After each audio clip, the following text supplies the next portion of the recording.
மார்க்கெட்டில் போய் என்னென்ன மீன் வாங்கிட்டு வந்தோன்னு இந்த லென்த் வீடியோவில் பார்த்துடலாம் வாங்க. 2 பார்சல் வாங்கியிருக்கேன். ஒரு பார்சல் அக்காவுக்கும், ஒரு பார்சல் எனக்கும். அக்காவுக்கு ஃபஸ்ட்டு என்னென்ன மீன் வாங்கிட்டு வந்தோன்னு பார்த்துடலாமா?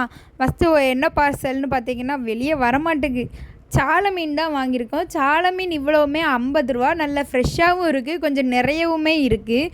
அப்புறம் பார்த்திங்கன்னா என்ன மீன்னா துண்டு மீன் 50 ரூபாய்க்கு துண்டு மீன். துண்டு மீனும் நல்லா ஃப்ரெஷ்ஷாக இருக்குது, பார்த்தாலே தெரியுது, நல்லா செவச்சவேன்னு இருக்குது. அப்புறம் 50 ரூபா துண்டு, 50 ரூபா சாலையும். அக்கா காத்தா இனி இடத்துல எனக்கு என்ன மீனுன்னு பார்த்துருவோமா?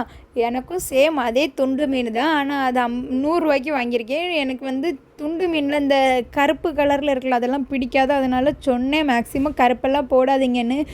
வெள்ளையாக தான் போட்டிருக்காங்க, 1 2 இருக்குது, அட்ஜஸ்ட் பண்ணிக்க வேண்டியது தான். அதுக்கு இடத்துல என்ன மீன் வாங்கிட்டு வந்திருக்கோம் பார்த்தீங்கன்னா நல்ல பேப்பர் ஒட்டி கிடக்கு, அதனால தான் எடுக்க கஷ்டமாக இருக்குது. சரி ஒரு தட்டலாம்னு சொல்லிக்கிட்டு ஒரு தட்டியாச்சு.